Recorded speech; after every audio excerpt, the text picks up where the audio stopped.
Reading through the Bible in a year, April 16th, Leviticus 20, Psalm 25, Ecclesiastes 3, and 1 Timothy chapter 5. Yahweh spoke to Moses, saying, "Say to the people of Israel, if any one of the people of Israel or of the strangers who sojourn in Israel, it's going to be one of these days, buckle up and roll through it. Starting back over, say to the people of Israel, any one of the people of Israel or of these strangers who sojourn in Israel, who gives any of his children to Molech, shall surely be put to death. The people of the land shall stone him with stones." This is somebody who offers their child to Molech, a god of basically wealth and prosperity, by sacrificing your child to them. They should be killed. I myself will set my face against that man and will cut him off from among his people, because he has given one of his children to Molech, to make my sanctuary unclean, and to profane my holy name. And if the people of the land do at all close their eyes to that man when he gives one of his children to Molech, and do not put him to death, then I will set my face against that man and against his clan, and I will cut them off from among their people, him and all who follow him, in whoring after Molech. If a person turns to mediums and necromancers, whoring after them, I will set my face against that person, will cut him off from among his people. Consecrate yourselves, therefore, and be holy, for I am Yahweh, your God. Keep my statutes and do them, for I am Yahweh who sanctifies you. For anyone who curses his father or his mother shall surely be put to death. He has cursed his father and his mother. His blood is upon him. If a man commits adultery with the wife of his neighbor, both the adulterer and the adulteress shall surely be put to death. This is again one of those weird sections. If you have children, maybe skip to the next piece and do this reading on your own. Just putting it out there. If a man lies with his father's wife, he has uncovered his father's nakedness. Both of them shall surely be put to death. Their blood is upon them. If a man lies with his daughter-in-law, both of them shall surely be put to death. They have committed perversion. Their blood is upon them. If a man lies with a male as with a woman, both of them have committed an abomination. They shall surely be put to death. Their blood is upon them. If a man takes a woman and her mother also, it is depravity, and they shall be burned with fire, that there may be no depravity among you. If a man lies with an animal, he shall surely be put to death. You shall kill the animal. If a woman approaches any animal and lies with it, you shall kill the woman and the animal. They shall surely be put to death, and their blood is upon them. If a man takes a sister, a daughter of his father or daughter of his mother, and sees her nakedness, and she sees his nakedness, it is a disgrace. They shall be cut off in the sight of the children of their people. He has uncovered his sister's nakedness, and he shall bear his iniquity. If a man lies with a woman during her menstrual period and uncovers her nakedness, he has made naked her fountain. And she has uncovered the fountain of her blood. Both of them shall be cut off from among their people. You shall not uncover the nakedness of your mother's sister or of your father's sister, for that is to make naked one's relative. They shall bear their iniquity. If a man lies with his uncle's wife, he has uncovered his uncle's nakedness, and they shall bear their sin. They shall die childless. If a man takes his brother's wife, it is impurity. He has uncovered his brother's nakedness. They shall be childless. This will come up later, but there is what's called a kinsman redeemer, which says that if you have brothers, and if you're the eldest brother, and if you have a wife, and if you die, well, they need to carry on the family name. So, especially through the first brother, which is the one through whom, the firstborn brother, that's the one through whom the family name is supposedly carried. So, what they would typically do is that is the first brother's wife would be then married to the second brother, and on down the line until they have a child for the first brother. The first child would be named after that first child who died. The first man who died, the first brother, whatever. And then after that, all of their children would be just through them. But that's a different thing than this. There's a living man, and he's married, and his brother, while he is still alive, sleeps with his wife. That's the point being made. Verse 22.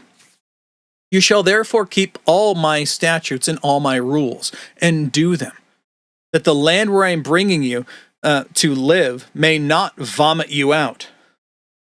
There's another term we've already read through on this, where the land was vomiting out the people who had been in it because they were committing these atrocities. Continuing on, and you shall not walk in the customs of the nation that I am driving out before you, for they did all these things. We talked about that yesterday, and therefore I detested them. But I have said to you, you shall inherit their land, and I will give it to you to possess, a land flowing with milk and honey. I am Yahweh your God, who has separated you from the peoples. You shall therefore separate the clean beast from the unclean, and the unclean bird from the clean. And you shall not make yourselves detestable by beast or bird or by anything with which the ground crawls, for I have set apart for you,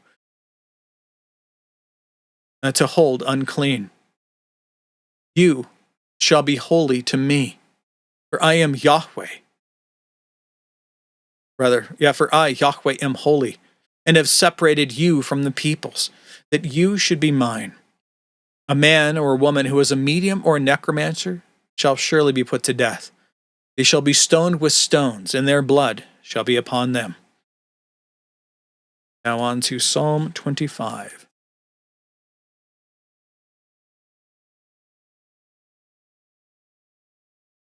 To you, O Yahweh, I lift up my soul. O my God, in you I trust. Let me not be put to shame. Let not my enemies exult over me. Indeed, none who wait for you shall be put to shame. They shall be ashamed who are wantonly treacherous. Make me to know your ways, O Yahweh, and teach me your paths. Lead me in your truth and teach me, for you are the God of my salvation. For you I wait all the day long. Remember your mercy, O Yahweh, and your steadfast love, for they have been from of old. Remember not the sins of my youth or my transgressions. According to your steadfast love, remember me, for the sake of your goodness, O Yahweh. Good and upright is Yahweh. Therefore he instructs sinners in the way. He leads the humble in what is right, and teaches the humble his way. All the paths of Yahweh are steadfast love and faithfulness for those who keep his covenant and his testimonies. For your name's sake, O Yahweh, pardon my guilt, for it is great. Who is the man who fears Yahweh? Him will he instruct in the way that he should choose. His soul shall abide in well-being, and his offspring shall inherit the land. The friendship of Yahweh is for those who fear him, and he makes known to them his covenant. My eyes are ever toward verse 15. My eyes are ever toward Yahweh, for he will pluck my feet out of the net. Turn to me, and be gracious to me, for I am lonely and afflicted. The troubles of my heart are enlarged. Bring me out of my distresses. Consider my affliction and my trouble, and forgive all my sins. Consider how many are my foes, and with what violent hatred they hate me. O guard my soul and deliver me. Let me not be put to shame, for I take refuge in you. May integrity and uprightness preserve me, for I wait for you. Redeem Israel, O God, out of all his troubles. Now Ecclesiastes chapter 3.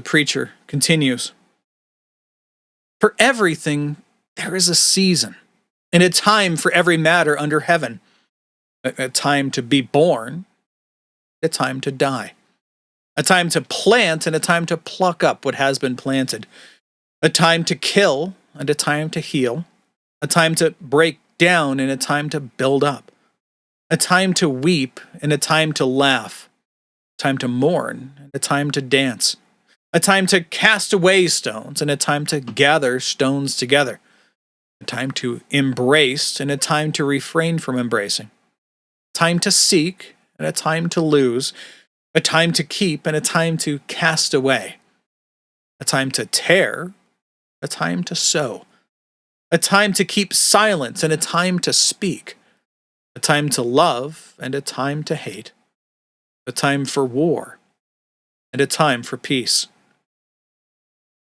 What gain has the worker from his toil? I have seen the business that God has given to the children of man to be busy with. He has made everything beautiful in its time. Also, he has put eternity into a man's heart. Yet, so that he cannot find out what God has done from the beginning to the end. What's this eternity into a man's heart? Let me read the note on this. We'll go to the ESV Study Bible. So despite the repetitiveness of the natural world, words are hard, despite the repetitiveness of the natural world, the preacher can see that God has made everything beautiful in its time.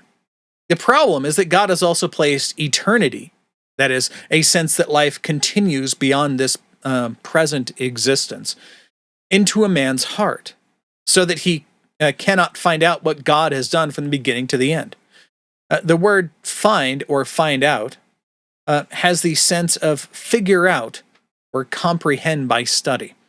In this verse and other places in the book, the preacher thus realizes that both his desire to understand all of life, given even all of his vast wisdom that God has given him, as well as the limitations of his ability to do so, have been ordained by God.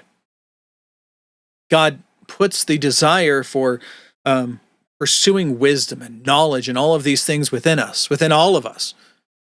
But he limits the things we can go to. Why?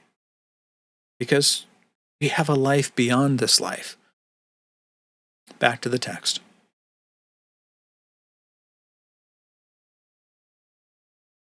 Verse 12. I perceive that there is nothing better for them than to be joyful and to do good as long as they live. Also, that everyone should eat and drink and take pleasure in all his toil. This is God's gift to man. I perceive that whatever God does endures forever. Nothing can be added to it, nor anything taken from it. God has done it, so that people fear before him. That which is already has been, and that which is to be already has been. And God seeks what has been driven away. Moreover, I saw under the sun that the place of injustice, even there was wickedness, and in the place of righteousness, even there was wickedness. I said in my heart, God will judge the righteous and the wicked, for there is a time for every matter and for every work. I said in my heart, with regard to the children of man, that God is testing them, that they may see that they themselves are but beasts. For what happens to the children of man and what happens to the beasts is the same. As one dies, so dies the other. They all have the same breath, and man has no advantage over the beasts, for all is futility, all is vanity. All go to one place, all are from the dust, and to dust all return. Who knows whether the spirit of man goes upward and the spirit of beasts goes down into the earth? So I saw that there is nothing better than that a man should rejoice in his work, for that is his lot. Who can bring him to see what will be after him? And now on to 1 Timothy chapter 5. Paul continues, "Do not rebuke an older man, but encourage him, as you would a father, younger men as brothers, older women as mothers, and younger women as sisters, in all purity. Honor widows who are truly widows. But if a widow has children or grandchildren, let them first learn to show godliness to their own household, and to make some return to their parents, for this is pleasing in the sight of God. She who is truly," we talked about this before, honoring your father and mother. Typically, the full application of that meant that when your parents get old and they can no longer take care of themselves, you bring them into your house and you take care of them as they took care of you. A side benefit from this is that they also will help to raise your children and teach them the fear and admonition of the Lord, and also that they should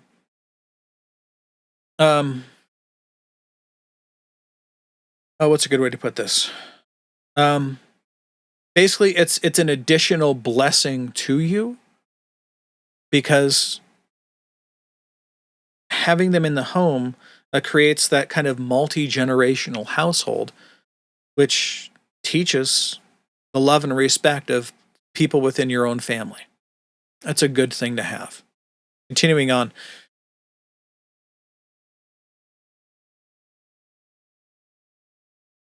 Verse 5.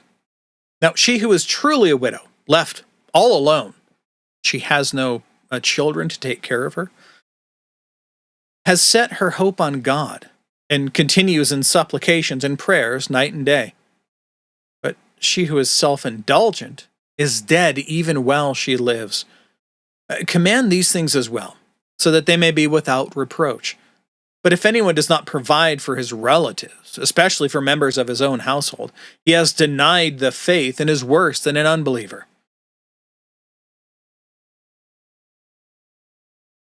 I'm going to read the note from the ESV Study Bible. "Provision for one's own family is a spiritual issue of utmost importance. Failure to live out the gospel in this way is tantamount to denial of the faith." Continuing on, verse 9. "Let a widow be enrolled," as in enrolled in the daily distribution, where in the church they take care of the needs of the people. They don't have welfare or things like that. The church is supposed to take care of this. This is still supposed to be the same thing today. Continuing on, let a widow be enrolled if she is not less than 60 years of age, having been the wife of one husband, and having a reputation for good works. If she has brought up children, shown hospitality, washed the feet of the saints, has cared for the afflicted, and has devoted herself to every good work. Refuse to enroll younger widows. For when their passions draw them away from Christ, they desire to marry, and so incur condemnation for having abandoned their former faith." Now the note on this one's a little weird, so let's read it.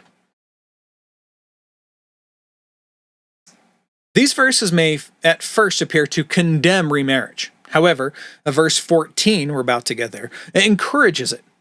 So another more specific concern may be in view here.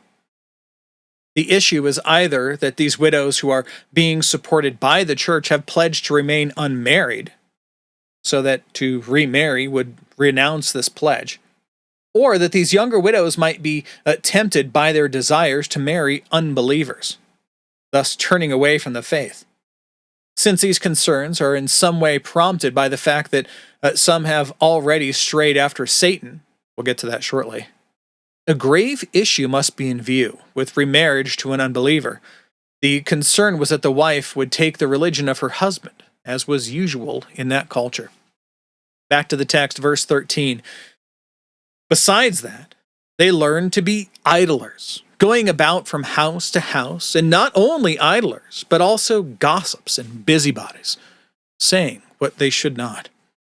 So I would have younger widows marry, bear children, manage their households, and give the adversary no occasion for slander, for some have already strayed after Satan.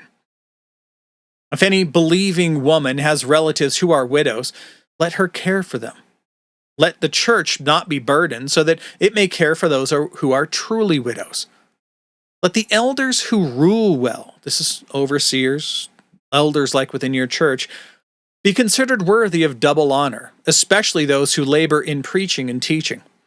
For the scripture says, "You shall not muzzle an ox when it treads out the grain, and the laborer deserves his wages." Do not commit a charge against an elder, or rather, do not admit a charge against an elder, except on the evidence of 2 or 3 witnesses. This is not to cover up anything in the church. I've seen this happen in numerous churches where you'll have people, typically outsiders or people who are fairly new to the church, who get just some wild thing going, and possibly under, not necessarily satanic, but possibly demonic impulse, they start accusing the church of all sorts of things. And the only other witnesses they could get to come in with them are people who are also in league with them, who want to tear the church apart, or perhaps completely change the bylaws of the church that they came into and said that they were going to be members of, and that they agreed with the bylaws. And now they want to rip all of that out and rebuild the church in their own image. So I've seen these things happen where the church itself is probably best to consider the source.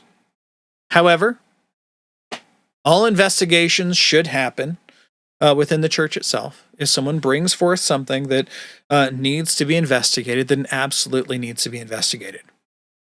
But the point here being made is not to cover things up. It's to, just as in the rest of Scripture, only to admit a charge against an elder on the evidence of 2 or 3 witnesses.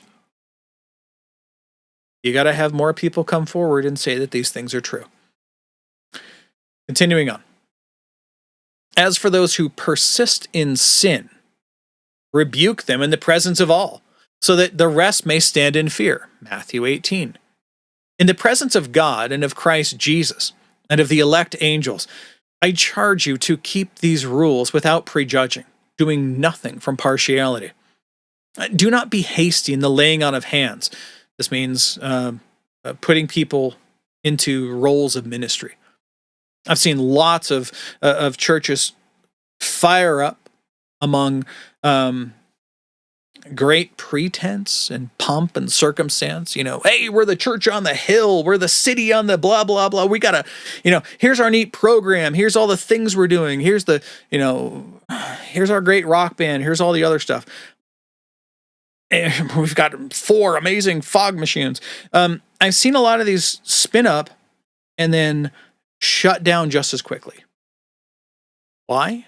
These are young guys who typically come together, and they're so focused on being everything to all people that they forget the gospel and they throw it away. Or worse, they, in their zeal to attract as many goats as they can, they end up putting people in ministerial roles who aren't yet mature enough in their faith to handle that kind of role. Bad things happen. Once again, do not be hasty in the laying on of hands, meaning putting someone into a role, nor take part in the sins of others. Keep yourself pure. Now, no longer drink only water, but use a little wine for the sake of your stomach and your frequent ailments. This is something that Paul apparently knew about him personally. The sins of some people are conspicuous, going before them to judgment, but the sins of others appear later. So also, good works are conspicuous, and even those that cannot remain hidden. Starting over, and even those that are not, as in are not conspicuous, cannot remain hidden. All right, that is all of the reading and all of the notes for today. God willing, we'll be back tomorrow. Behold, the word of the Lord.